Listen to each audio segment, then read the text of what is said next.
Akkam jirtuu kabajamtoota caqastootaa fi daawwattoota teenna oduu muddituu qabnaam. Diinni Oromoo ifi fakkeessuun duula cimaa feesibuukiin Oromoo irratti banaa jiraachuunsaa bira gahamee jira. Akkuma beekamu yeroo ammaa sooshaal miidiyaan duula cimaa ta'aa dhufee jira. Dhiyeenya kana duula Oromoon sooshaal miidiyaa akka feesibuukii fa'aan taasiseen hojiilee gugurdaa akka duula teediin nafxanyaa faarsu danquu, maaster pilaanii Finfinnee mormuu fi fincila diddaa garbummaa finiinsuu fi kan kana fakkaatan dammaqinaan hojjetamanii jiraniin. Kanumatti kan rifate mootummaan wayyaanee namoota sooshaal miidiyaa kana basaasanii fi namoota karaa sooshaal miidiyaa kanaan olola sobaa hafarsan Adaamaa fi Baahirdaaritti leenjisee mindaadhaan feesibuukii irratti bobbaasuun isaa gabaasuun keenyallee ni yaadatama.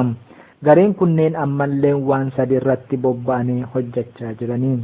Tokkessoon shirri mootummaa wayyaanee xaxe humna guddaa mootummaa mormaa jiru ofirraa qolachuu fi Oromoo fi Amaara walitti buusuu fi waan Amaarri barreesse fakkaatanii jechootaa fi maqaa miira namaa tuqu karaa feesibuukiidhaan faafaa yookiin poost gochaa Oromoo maqaa balleessaa turanii jiranii ammalleen ittuma jiran kunillee waan shakkamuu qabu waan itee fi hubachuun dansaa ta'e.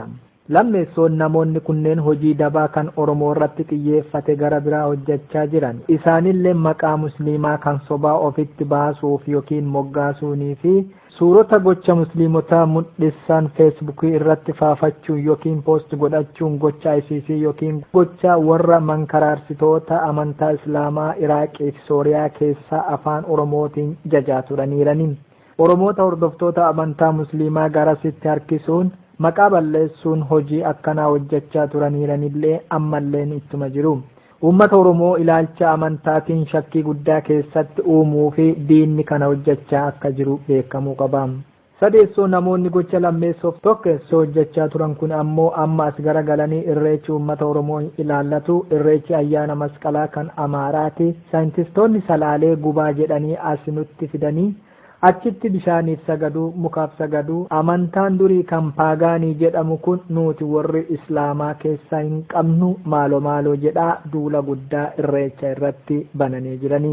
Namoonni tokko gadi fageessanii kan hin xiinxalle dhugaa kan itti fakkaate yaada isaanii osoo hin beekin deeggaraniifillee ni jiraniin. Kan shakkaneelleen feesibuukii irratti yaada isaanii kennanirraa hubatamuu danda'amee jira. Diinni yoomiyyuu Oromoof ciisee bulee hin beeku waa itee fi Oromoonni kanatti dammaqanii eeggachuun gaarii ta'a.